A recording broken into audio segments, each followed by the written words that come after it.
Greetings everyone and welcome to our next book review. Today, and just in time for his joint feast day with St. John Fisher, it being the 22nd of June, I'm going to review and recommend The Life of Thomas More by Peter Ackroyd. Before we get into the book, let us first take a quick look at the author. For those who haven't come across his extensive work before, Peter Ackroyd is an English biographer, novelist and critic, whose main topics of interest include English history, and in particular the City of London. Along with this book on Thomas More, he has also written biographies on Charles Dickens, William Shakespeare, Charlie Chaplin and Alfred Hitchcock.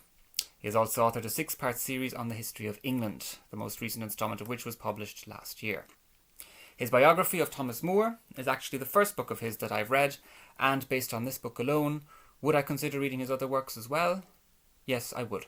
And if I do, I might get around to reviewing those too at some point. So now let us take a closer look at The Life of Thomas More, published in 1998. This particular edition, which I found on my grandmother's bookshelf, has 395 pages, excluding references and bibliography, and a total of 33 chapters, which on average have about 12 pages per chapter.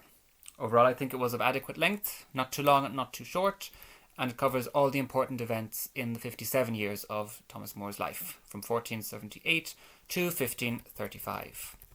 The chapters in the first half are relatively short and things move along fairly swiftly. However, the pacing does slow down a good bit towards the end of the second half.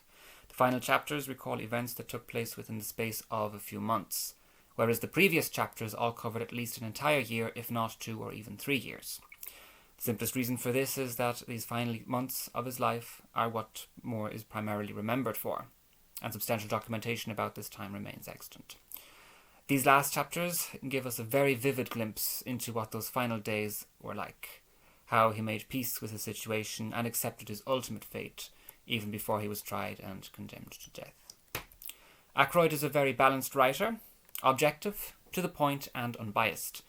He doesn't take sides at any point, neither for or against More, the king, or the religious divisions that characterised the last decade of More's life. Naturally, from a traditional Catholic perspective, and reading this book from a Catholic point of view, will more than likely be biased in Thomas More's favour, where all the religious matters are concerned. But whether you're reading this account of his life with a Catholic, Protestant, or a secular lens, I think that this book will prove edifying and informative for all readers, regardless of their background. One of the book's strong points is its chronological structure. Events are recalled as they happened, and there is no jumping back and forth between different time periods.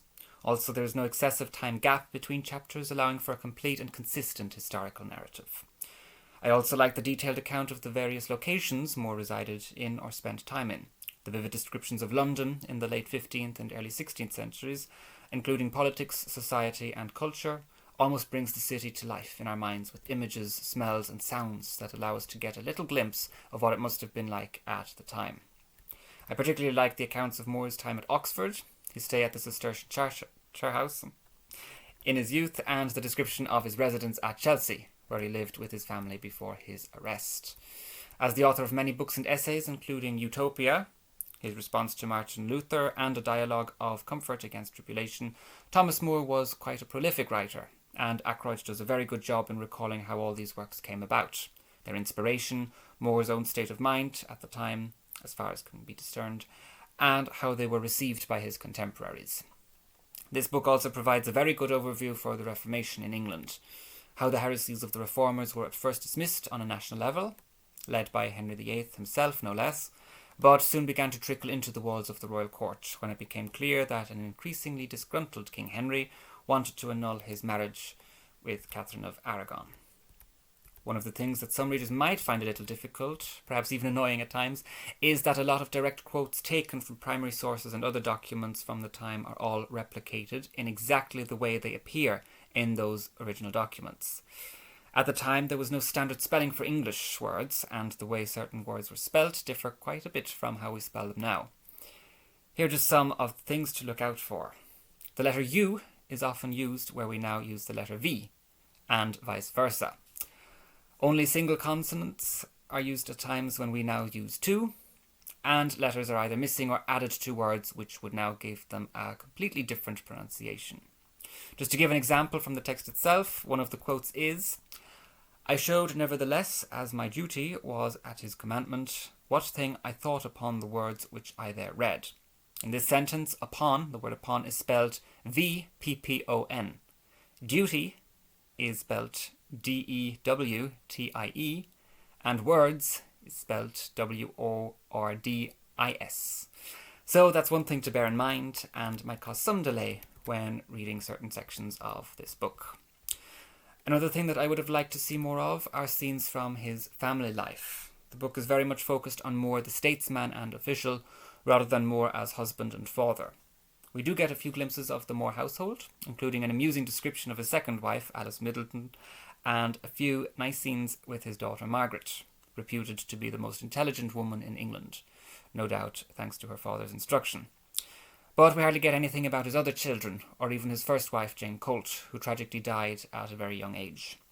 I don't blame the author for this, because obviously an honest and historically accurate biography can only use sources that are still available. More himself was a very private person, so unfortunately his own writings don't give us much to go on as far as his family is concerned. If I had to pick some favourite parts of the book, there are 3 chapters that stand out and which are worth talking about in some more detail. The first of these is chapter 11, called Holy, Holy, Holy, which provides a vivid description of the pre-Tridentine Mass, that is the Mass before the Council of Trent and the promulgation of the Tridentine liturgy. One thing that will sound very unusual to us today is that the high altar, where the consecration took place in larger churches, was behind a screen, so the lay congregation didn't even see what was going on for the most part. In chapels, or where Mass was celebrated at a side altar, the congregation would be gathered around very close, even to the point of people asking others to stoop down so that they could get a better look. And rather than observing or participating in the liturgy, the lay congregation would say their own sets of prayers and devotions in their pews. And when these were made available, they would touch icons or relics that were passed around during Mass. And even though attendance for the liturgy was high, it was very rare for the laity, especially among the lower classes, to receive communion on a weekly, let alone daily basis. Thomas More was a daily Mass goer. He had even considered the priesthood in his youth, but as he feared that he might not be able to overcome temptations of the flesh, he decided against it and served the Lord through the sacrament of matrimony instead. He had 4 surviving children with his first wife, Jane Colt, and after Jane died, he married the widow Alice Middleton, who had 1 daughter from her previous marriage. Thomas and Alice adopted each other's children, but they had none together. Thomas More's intense love for the Lord, especially through the liturgy, is also evident in his writings, especially in his refutations of heresies and defences of the traditional Catholic faith, or the Old Faith, as it was often called in Reformation England. Chapter 21 is very interesting in that regard. Its title is, and excuse my language, "I am ripe like shit," which is a quote from, no, not Thomas More, but Martin Luther. Precisely like nowadays, only without Facebook or Twitter, people argued and hurled insults at each other by means of the written word. Thomas More and Martin Luther's colourful exchanges make for some very amusing reading. More had no time for the ideas espoused by Luther and those who followed him out of the one holy Catholic and Apostolic Church founded by Jesus Christ. Just to give a taste, here are some of those expressive exchanges, originally made in Latin, of course. And this is from page 226, where the author says that, "And how More did rage. Furfuris, pestilentissimum scuram, pediculosus fraterculos, asinus, potista, simium, improbe mendax. Martin Luther is an ape, an arse, a drunkard, a lousy little friar, a piece of scurf, a pestilential buffoon, a dishonest liar." You get the idea. But at the same time, More was a model of tact within his own family, as we read only a few paragraphs on. His inherent patience and forbearance became evident when his son-in-law, William Roper, began to espouse Lutheran doctrines in Bucklersbury. He allowed his daughter Margaret to marry Roper, even though the young man was at that time filled with Lutheran new broached religion. When his son-in-law went so far as to indulge in open talk and companying with diverse and of his own sect, he was summoned before Cardinal Wolsey himself. The prelate released him with a friendly warning, no doubt because of the family connection, but Roper remained in heresy. More tried to persuade him by argument and debate, but at no point asked him to leave the household. Finally, he took his daughter into the garden. "Meg," he told her, "I have borne a long time with thy husband, and still given to him my poor fatherly counsel. But I perceive none of all this able to call him home, and therefore, Meg, I will no longer argue nor dispute with him." Instead, he took to praying for son Roper, who, perhaps as a result, recanted his heresy and returned even more fervent to the Catholic communion. And that is one of my favourite stories from More's life as recounted in this book. One of the most peculiar things about Thomas More's life is how abruptly everything changed for him in the short span of 6 years. Most people will be familiar with Henry VIII and his 6 wives in total, not at the same time. Thomas More was one of the few people brave enough to take the opposing side in the King's Great Matter, which was the name given to the desired annulment of Henry's marriage to Catherine of Aragon, so that he could marry Anne Boleyn. Bear in mind that after the fall from grace of Cardinal Wolsey, Thomas More became Lord Chancellor of England, and was therefore the highest-ranking official in the kingdom. However, less than 3 years later, as things became more and more heated as far as the King's Great Matter was concerned, Thomas More resigned. He could have, of course, pretended to agree with the king on this matter, but that went against his conscience. Furthermore, his absence at the coronation of Anne Boleyn was noticed and regarded very negatively at court, and things only went downhill from there. Or I suppose you could say uphill, when viewing his story in light of his martyrdom, as he now began to mount his own Calvary. And then the moment of truth came.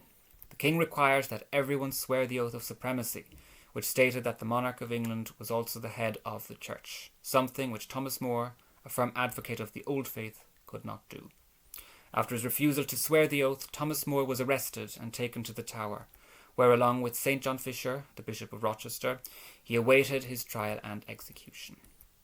These final months are described in detail in chapter 30, called The Weeping Time, which is another one of my favourite chapters in this book. During this time, Thomas More wrote his final works, most notably his dialogue of comfort against tribulation.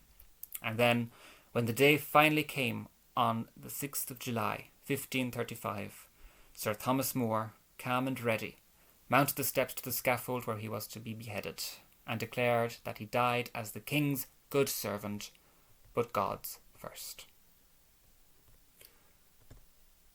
You might be thinking that this all sounds like a great film. Well, I've got good news for you, it is. It's called A Man for All Seasons from 1966. It's an adaptation of the play by the same name and covers the final years of Thomas More's life, from the fall of Wolsey to the martyrdom of More. If you haven't seen it yet, I would highly recommend that you do. Reading this biography of Thomas More will also greatly enhance your viewing experience, as you'll know the historical context of what is happening and will be able to distinguish the various characters. So before we finish, let me ask you, what would you do if you were in Thomas More's situation? Remember that More would have been released at any time before his execution if he only swore the oath of succession. His family and closest friends tried to persuade him to simply take the oath and satisfy the king. He could then hold on to his own convictions in private. No one else would have to know. Sounds tempting. And this is what many people who wanted to adhere to the old faith did. But More did not. He couldn't, even if it meant death. Would we be able to do the same? It's very easy to be a Christian, a practicing Catholic, in good times. But when the persecutions begin, and they are coming back, more subtly and less violently in the West, perhaps, but they are coming back, where will you stand? Will you stand with Christ and be ready to accept the consequences?